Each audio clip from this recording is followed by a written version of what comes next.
वंदे मातरम साथियों, मैं आपका मित्र किसान पुत्र श्याम स्वदेशी एक बार पुनः अपने भाइयों के बीच में उपस्थित हूँ।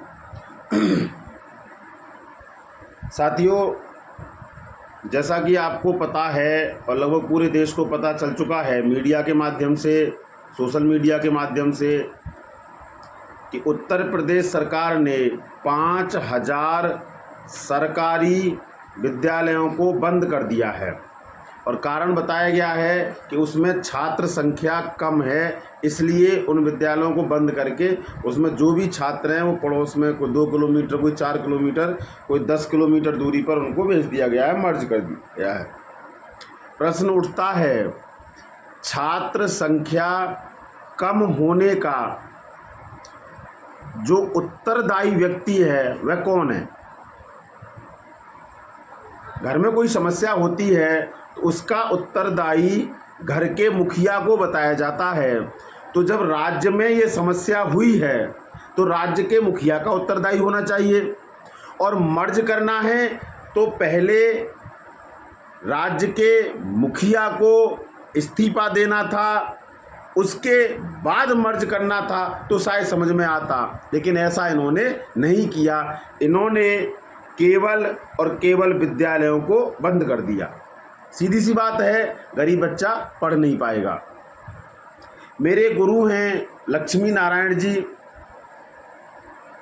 उन्होंने लगभग 40 से 45 वर्ष प्रधानाचार्य के पद पर रहे, सरकारी अध्यापक विद्यालय में पढ़ाया। उनसे मैंने कई बार मेरी बात होती रहती है, मैंने उस दिन भी उनसे पूछा, मैंने कहा आपके पूरे जीवन काल का अनुभव क्या रहा? तो बताते थे कि समय समय पर मेरी जांच होती थी, चेकिंग आती थी, अधिकारियों के फ़ोन आते थे। प्रत्येक व्यक्ति ये पूछता था, मिड डे मील बन गया, रसोई साफ है, शौचालय साफ है, कमरा बन गया, ये कागज़ पूरे हो गए, वे कागज़ पूरे हो गए। 45 साल के मेरे करियर में कभी भी किसी भी अधिकारी ने, किसी भी सांसद ने, किसी भी विधायक ने ये प्रश्न नहीं किया कि आप क्या पढ़ा रहे हैं, किसे पढ़ा रहे हैं, कैसा पढ़ा रहे हैं। अर्थात विद्यालय के प्रधानाचार्य से, अध्यापक से सारी बातों की जानकारी ली जाती है, सिर्फ पढ़ाई को छोड़कर। ये दुर्भाग्य है मेरे देश का, सरकारों ने अध्यापकों को पढ़ाने नहीं दिया। यह गलती सरकार की है और बंद किए विद्यालय। दुर्भाग्य देश का। और उससे भी बड़ा दुर्भाग्य ये है कि इस देश में 5000 विद्यालय बंद कर दिए जाते हैं और कहीं से कोई आवाज़ नहीं उठती। भाई राजीव दीक्षित जी जैसा क्रांतिकारी कहा करते थे कि इस देश में एक दिन क्रांति होगी। कब होगी आखिर? कब होगी क्रांति? अभी क्या और होना बाकी है? अभी और क्या होगा? आपके विद्यालय तो बंद कर दिए। आज 5000 किए हैं, अगले वर्ष 10,000 करेंगे और अगले वर्ष 50,000 करेंगे। फिर जितने भी विद्यालय हैं सारे बंद। पढ़ा लो अपने बच्चों को। इनका जो प्लान है, इनकी जो योजना है वो ये है, सरकारी विद्यालयों को बंद कर दिया जाए, गरीब तबका पढ़ेगा नहीं। जो अमीर हैं, जो पैसे वाले हैं, वे अपने बच्चों को प्राइवेट विद्यालय में पढ़ा लेंगे। आने वाले समय में, साल में, 2 साल में ये विद्यालयों पर टैक्स लगाएंगे। जो प्राइवेट विद्यालय हैं उन पर टैक्स लगाएंगे। कोई अंबानी के माध्यम से चलेगा, कोई अंबानी बोर्ड हो जाएगा, कोई अडानी बोर्ड हो जाएगा, कोई अलग बोर्ड हो जाएगा। इस तरीके से उनका शासन चलेगा। टैक्स लगाएंगे और टैक्स लगाने के बाद पता है क्या होगा? एक तो ये पहले से ही लूट रहे हैं और फीस बढ़ेगी और शुल्क बढ़ेगा।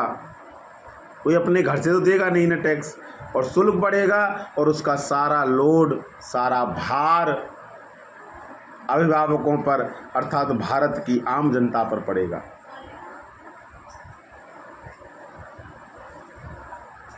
इस देश की लगभग 80% जनसंख्या शिक्षा से जुड़ी हुई है, विद्यार्थी के रूप में, अभिभावक के रूप में या अध्यापक के रूप में। और उस 80% जनसंख्या को आज आंदोलन करना चाहिए था, एक आंदोलन होना चाहिए था इनकी इस नीति के खिलाफ। पूरे देश में कहीं से चूंकि आवाज नहीं आई, ये दुर्भाग्य की बात है। नंबर सबका आएगा साथियों। जब 1600 ईस्वी में यहाँ अंग्रेज आया था तो उसने आते ही एक साथ देश को गुलाम नहीं बना लिया था। ऐसे ही धीरे धीरे करके कभी विद्यालय बंद किए, ठेके खोले, कभी कुछ किया और पूरे देश को अपने चंगुल में ले लिया।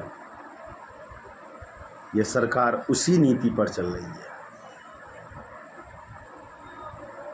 शराब की दुकानें खोली जा रही हैं, ऐसी जगह पर शराब की दुकानें खोली जा रही हैं जहां आदमी का पता नहीं है। एक एक कस्बे में 6-6, 7-7 दुकानें, बड़े बड़े बोर्ड, बड़ा प्रचार प्रसार है।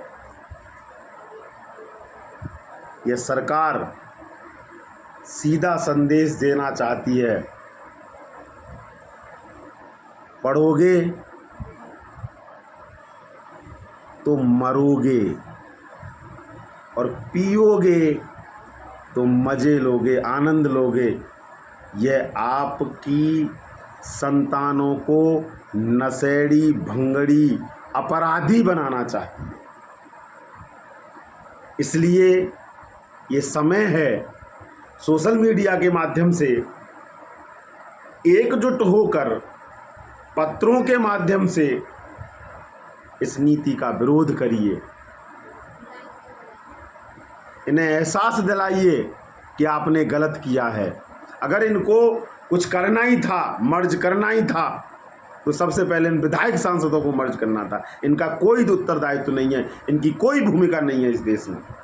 इनको केवल हराम का पैसा मिल रहा है, इनका कोई उत्तरदायी इस देश में है नहीं। कोई एक काम बता दीजिए जो विधायक की वजह से या सांसद की वजह से हो रहा है।